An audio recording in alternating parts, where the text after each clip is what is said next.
80살이 되어 뒤돌아보니 이제야 보이는 것들이 있습니다. 자식들에게 서로 돕고 살라고 평생 가르쳤습니다. 그런데 그 가르침이 자식들을 갈라놓을 줄은 몰랐습니다. 재산 때문에, 돈 때문에 작은 오해 하나로 남보다 못한 사이가 되는 걸 보았습니다. 형제끼리 의지하라는 말이 때론 독이 된다는 것을 뒤늦게 알았습니다. 인생의 후반부를 사시는 여러분께 미리 전하고 싶습니다. 무조건 베푸는 것이 사랑은 아니라는 것을요. 오늘 이 이야기가 여러분 가정의 평화를 지키는 지혜가 되길 바랍니다. 좋아요와 구독은 더 많은 분들께 이 메시지를 전하는 힘이 됩니다. 여러분, 제가 70대에 겪은 일을 말씀드리겠습니다. 남편과 저는 세 아들을 키웠습니다. 늘 이렇게 가르쳤지요. 형제끼리는 서로 도와야 한다. 가족만큼 믿을 사람은 없다. 그렇게 믿고 살았습니다. 큰아들이 사업을 한다며 돈을 빌려달라고 했습니다. 남편은 퇴직금 절반을 내주었습니다. 형제니까 도와줘야지. 그 말 한마디면 충분했습니다. 하지만 시간이 흐르면서 달라졌습니다. 돈은 돌아오지 않았고 둘째와 셋째는 불만을 품기 시작했습니다. 왜 큰형만 도와주세요? 우리는 자식도 아닙니까? 그 말을 들을 때마다 가슴이 찢어졌습니다. 남편이 세상을 떠난 후 더 큰 문제가 시작되었습니다. 남겨진 집 한 채를 두고 세 아들이 싸우기 시작한 것입니다. 큰아들은 말했습니다. 아버지가 날 도와주셨으니 내가 더 받아야 한다. 둘째와 셋째는 반박했습니다. 그건 빌려준 거였잖아. 갚지도 않았으면서. 장례식장은 침묵으로 가득했습니다. 서로 얼굴도 마주 보지 않았습니다. 엄마인 제가 중간에서 애원해도 소용없었습니다. 결국 법정까지 가게 되었습니다. 평생 한 집에서 밥을 먹고 같은 이불을 덮고 자던 형제들이 변호사를 대동하고 서로를 고소했습니다. 그 모습을 보며 깨달았습니다. 내가 잘못 가르쳤구나. 무조건 베풀라고만 했지. 경계를 지키라고는 말하지 않았구나. 정을 강조했지. 공평함의 중요성은 말하지 않았구나. 지금도 새 아들은 연락하지 않습니다. 명절에도 제 생일에도 한 명씩 따로 옵니다.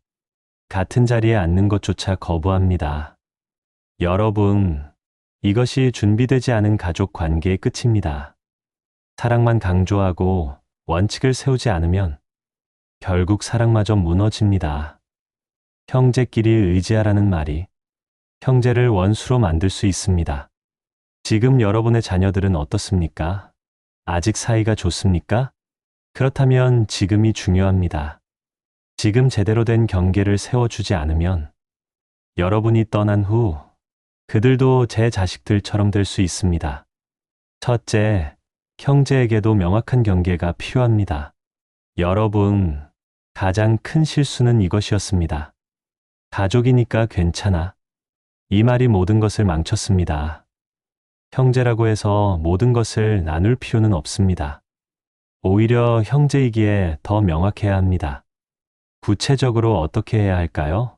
첫 번째, 돈 거래는 반드시 문서로 남기십시오.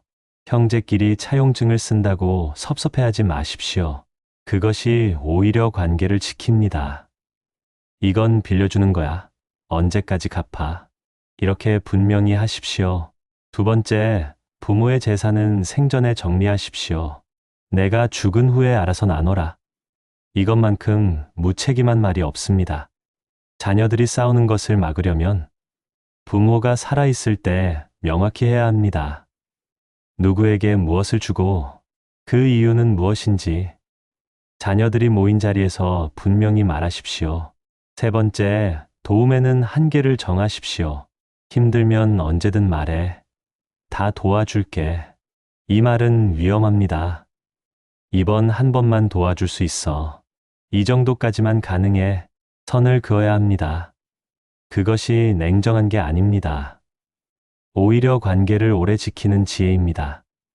네 번째, 정기적으로 형제 회의를 하십시오. 1년에 한두 번 형제들이 모여 집안일을 의논하는 자리를 만드십시오. 부모 봉양은 어떻게 할 것인지, 비용은 어떻게 나눌 것인지 미리미리 이야기하십시오. 문제가 터진 후에는 늦습니다. 이런 경계는 사랑을 막는 것이 아닙니다. 오히려 사랑이 오래 가도록 지켜주는 울타리입니다. 둘째, 공평함이 정보다 오래 갑니다. 여러분, 부모는 늘 이렇게 생각합니다. 둘째가 힘드니까 조금 더 챙겨줘야지. 막내는 아직 어리니까 더 도와줘야지. 그 마음 충분히 이해합니다. 하지만 그 순간의 정이 평생의 원망으로 남을 수 있습니다. 제가 본 수많은 가정이 그랬습니다. 부모가 한 자녀를 더 도와주면 다른 자녀들은 반드시 기억합니다. 10년이 지나도 20년이 지나도 부모 장례식장에서 그 이야기가 나옵니다. 엄마는 늘 너만 챙겼잖아. 그 말 한마디에 평생의 정이 무너집니다. 그렇다면 어떻게 해야 할까요? 첫 번째, 자녀들에게 똑같이 주십시오. 능력이 되든 안 되든, 결혼을 했든 안 했든, 자녀에게 주는 것은 똑같아야 합니다. 큰아들은 이미 집을 샀으니까 안 줘도 돼. 이런 생각이 위험합니다. 나중에 분쟁의 씨앗이 됩니다. 두 번째, 예외를 만들 때는 다른 자녀에게 설명하십시오. 정말 한 자녀를 더 도와줘야 한다면 다른 자녀들을 모아놓고 설명하십시오. 너희 동생이 지금 정말 힘들구나. 이번 한 번만 엄마가 도와주려 한다. 너희는 이해해 줄 수 있니? 이렇게 투명하게 하십시오. 몰래 도와주다 나중에 들키면 배신감이 더 큽니다. 세 번째, 숫자로 기록하십시오. 각 자녀에게 얼마를 주었는지 노트에 적어 두십시오. 나중에 유산을 정리할 때 큰아들에게는 생전에 이만큼 주었으니 유산에서는 이만큼 빼고 계산한다. 이렇게 명확히 할 수 있습니다. 공평함은 냉정해 보일 수 있습니다. 하지만 그 공평함이 자녀들 사이의 평화를 지켜줍니다. 정은 순간이지만 공평함은 평생을 갑니다. 셋째, 베풀매는 원칙이 있어야 합니다. 여러분, 베푸는 것은 아름다운 일입니다. 하지만 원칙 없는 베풀면 독이 됩니다. 저는 이것을 너무 늦게 배웠습니다. 자녀들에게 이렇게 가르쳤어야 했습니다. 첫 번째 원칙, 스스로 설 수 있는 사람을 도우십시오. 넘어진 사람을 일으켜 세우는 것은 도움입니다. 하지만 일어날 생각이 없는 사람을 계속 업고 가는 것은 그 사람을 더 약하게 만듭니다. 형제가 정말 노력하고 있습니까? 스스로 해결하려고 애쓰고 있습니까? 그렇다면 도와주십시오. 하지만 노력 없이 손만 벌린다면 그때는 거절할 수 있어야 합니다. 두 번째 원칙, 일회성으로 끝내십시오. 도움은 한 번이면 충분합니다. 두 번, 세 번 이어지면 그것은 의존이 됩니다. 이번이 마지막이야. 이 말을 할 수 있어야 합니다. 세 번째 원칙, 내 가정을 먼저 지키십시오. 형제를 돕느라 내 가정이 흔들려서는 안 됩니다. 배우자와 자녀가 먼저입니다. 형제는 그 다음입니다. 이 순서를 바꾸면 두 가정 모두 무너집니다. 네 번째 원칙, 고마움을 강요하지 마십시오. 도와준 후에 내가 너 도와줬잖아. 이 말을 하는 순간 그 도움은 빚이 됩니다. 진정한 베풀문 주고 있는 것입니다. 기억하고 있다면 차라리 주지 마십시오. 이런 원칙들이 딱딱해 보일 수 있습니다. 하지만 이 원칙들이 가족을 지키는 울타리가 됩니다. 사랑에도 규칙이 필요합니다. 인생의 후반부를 사시는 여러분께 이 말을 꼭 하고 싶습니다. 제가 가장 후회하는 것은 자녀들에게 서로 의지하라고만 가르친 것입니다. 경계를 지키라는 말을 함께 하지 못한 것입니다. 저는 착한 부모가 되고 싶었습니다. 자녀들이 서로 사랑하며 살기를 바랐습니다. 그래서 무조건 베풀라고, 양보하라고 가르쳤습니다. 하지만 그것이 자녀들을 갈라놓았습니다. 지금 여러분의 자녀들이 아직 사이가 좋다면 행운입니다. 하지만 그 행운이 언제까지 갈까요? 여러분이 남긴 유산 앞에서도 그 행운이 계속될까요? 제 경험으로 말씀드립니다. 준비되지 않은 사랑은 오래가지 못합니다. 지금이라도 늦지 않았습니다. 오늘 자녀들을 불러 모으십시오. 그리고 이렇게 말해 주십시오. 형제끼리 서로 도우되 경계를 지켜라. 정도 중요하지만 공평함은 더 중요하다. 무조건 베푸는 것이 사랑이 아니다. 이 말들이 여러분이 세상을 떠난 후에도 자녀들을 지켜줄 것입니다.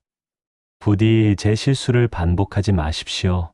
여러분의 자녀들이 부모의 묘 앞에서 서로 외면하는 일이 없기를 바랍니다. 여러분, 나이 들면 저무는 해가 아니라 가장 아름다운 노을입니다. 오늘 우리가 나눈 이야기를 정리하겠습니다. 첫째, 형제에게도 명확한 경계가 필요합니다. 둘째, 공평함이 정보다 오래갑니다.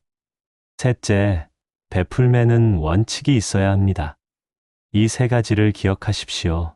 그리고 오늘부터 한 가지만 실천해 보십시오.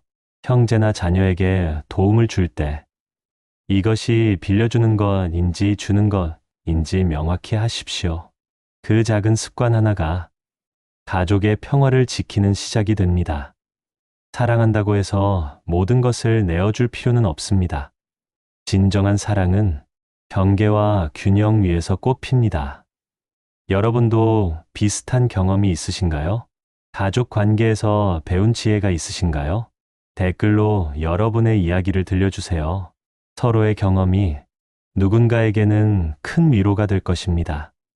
이 영상이 도움이 되셨다면 구독과 좋아요로 더 많은 분들에게 전해주세요. 여러분의 노년이 평화롭고 품위 있기를 진심으로 기원합니다. 오늘도 함께 해주셔서 감사합니다.